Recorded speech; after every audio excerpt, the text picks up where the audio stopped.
Mga ka-owner, ito na pala, nagpapakat tayo ngayon sa machine shop ng mga gagamitin natin parts. Ito yung plate para to sa sa lalapagan ng spring, ng coil spring natin. Pati yung mga bracket pinagawa na rin natin diyan, pinakat natin. Tapos ito naman yung rubber, ito naman yung sa taas ng spring para hindi siya metal to metal. Yan, tapos na siya yung mga bracket, saka yung mga gagamitin ng mga tornilyo, binili ko na. Yan, ayan siya, yung mga parts. Tapos ito yung mga rubber. Tapos pinagawa ko rin to, pinahulma ko yung sa ilalim ng para pagpatong ng spring, saktong-sakto. Yan na siya mga ka-owner. Tapos ito naman, yung pinagawa ni Kuya. Pinagawa ni Kuya yung ayan, tapos na yung sa may kanan bahagi.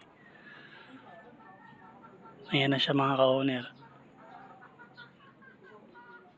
Hindi pa yan naka full weld. Yan, tapos na mga ka-owner. Pipinturahan na lang. Na full weld na yan. Nakaayos na, nakasipat na ng maayos ni Kuya Joel.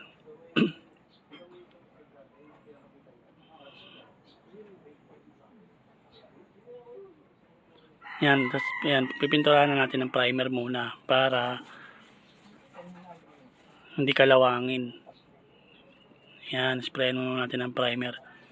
Magandang klaseng pintura yan, hindi yan tinatalaban ng gasolina. Solvent yan, protection. Yan, may primer na.